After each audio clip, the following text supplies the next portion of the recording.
Hi viewers, আসসালামু আলাইকুম। সোনিয়াস কিচেনের পক্ষ থেকে সবাইকে স্বাগতম জানাচ্ছি বাঙালির অতি প্রিয় কোফতার রেসিপিটি দেখার জন্য। আর এই অসম্ভব মজাদার কোফতা বাসায় থাকা অল্প উপকরণ আর খুবই কম সময় কিভাবে তৈরি করা যায় সেই রেসিপিটি আজ আমি আপনাদের সাথে শেয়ার করব। আর আজ আমি রুই মাছের কোফতা তৈরি করব, তাই এখানে আমি 5 পিস রুই মাছ নিয়েছি।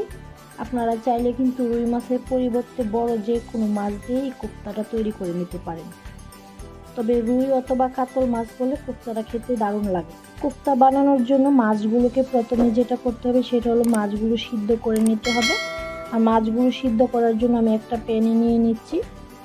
আর মাছগুলো প্যানে নিয়ে নেওয়ার পর এবার এতে পরিমাণ মতো লবণ আর পরিমাণ মতো হলুদ দিয়ে মাছগুলোকে আমি ভালোভাবে সিদ্ধ করে নেব 5 থেকে 6 মিনিট। আর মাছগুলো সিদ্ধ করার জন্য কিন্তু পানির পরিমাণটা একেবারে বেশি দিতে হবে না, সামান্য মাছগুলো হালকা একটু ডুবে থাকবে, ওই অবস্থায় পানি দিলেই হয়ে যাবে। এবার মাছগুলো সিদ্ধ করার জন্য আমরা চলে যাব চুলায়।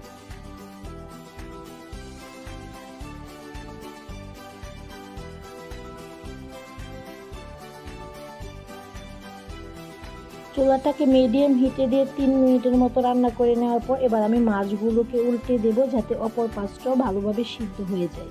চুলাটাকে মিডিয়াম হিটে দিয়ে প্রায় 6 থেকে 7 মিনিট সিদ্ধ করে নেওয়ার পর আমাদের মাছগুলো কিন্তু খুব ভালোভাবে সিদ্ধ হয়ে গিয়েছে।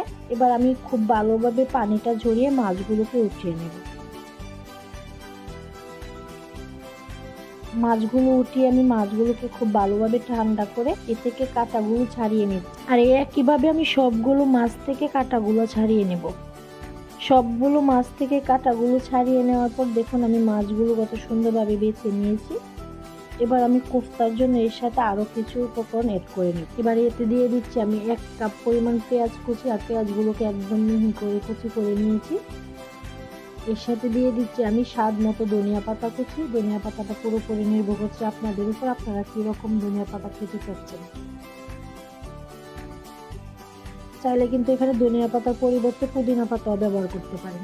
লবণ দিয়ে দিচ্ছি আমি স্বাদ মতো, যেহেতু আমরা মাছগুলোকে আগে লবণ আর হলুদ দিয়ে সিদ্ধ করে নিয়েছিলাম, তাই লবণের পরিমাণটা কিন্তু বুঝে শুনে দিতে হবে। সাথে দিয়ে দিচ্ছি আমি হলুদ।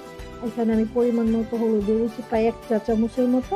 কাঁচামরিচ দিয়ে দিচ্ছি আমি আমার স্বাদ মতো। জাল কিন্তু পুরোপুরি নির্ভর করছে যে আপনারা কীরকম জাল খেতে চাচ্ছেন তার উপরে। সাথে দিয়ে দিচ্ছি আমি চাট মশলা। এখানে আমি 1 চা চামচ চাট মশলা নিয়েছি। রসুন বাটা দিয়ে দিচ্ছি আমি এখানে 2 চা চামচ। 2 চা চামচ দিয়ে দিচ্ছি আদা বাটা। আর এখানে চাউলের গুঁড়ি দিচ্ছি আমি 1/2 কাপ। আর নিয়েছি কিছু বেসন। বেসনটা আমি একসাথে দেবো না, অল্প অল্প করে দেবো, যতটা প্রয়োজন হয় ততটাই বেসন দেব। এখানে আমি কিছুটা বেসন আর চাউলের গুঁড়ি সবগুলো একসাথে মেখে নেব।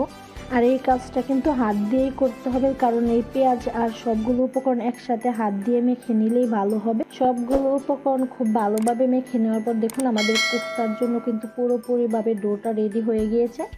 আর আমি এখানে এক্সট্রা কোনো রকম পানি ব্যবহার করিনি, কারণ পেঁয়াজ থেকে যে পানিটা উঠেছিল আর মাছগুলো তো এমনি ভিজা ছিল, সেই পানিটা দিয়েই কভার হয়ে গিয়েছে।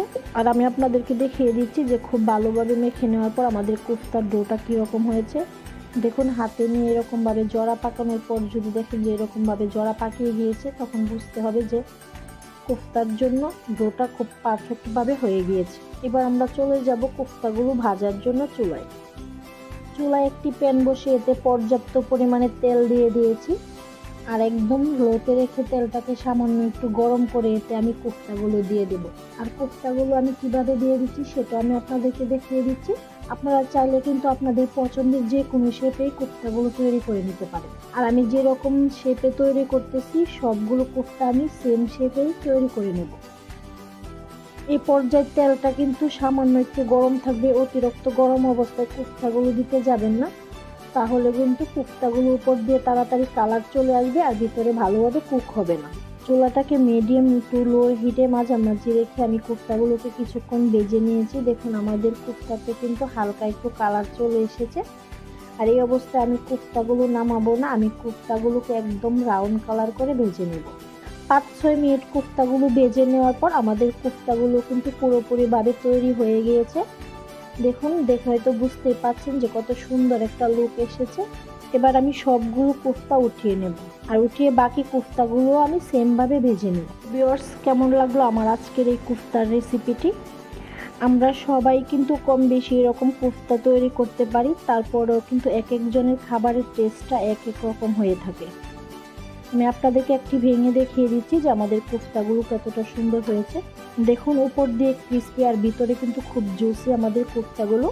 আর আমার আজকের এই কোফতার রেসিপিটি যদি আপনাদের ভালো লেগে থাকে তাহলে প্লিজ একবার হলেও বাসায় ট্রাই করবেন। আর আপনাদের রেসিপিটা কেমন হয়েছে সেটা অবশ্যই কমেন্ট বক্সে কমেন্টস করে জানাতে ভুলবেন না।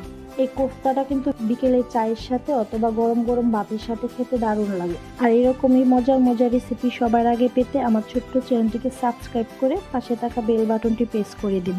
তো ভিউয়ার্স, আজকের মতো এই পর্যন্তই। দেখা হবে আবারও নতুন কোনো রেসিপি নিয়ে নতুন কোনো সময়। সে পর্যন্ত ভালো থাকবেন, সুস্থ থাকবেন আর আমার জন্য দোয়া করবেন। আল্লাহ হাফেজ।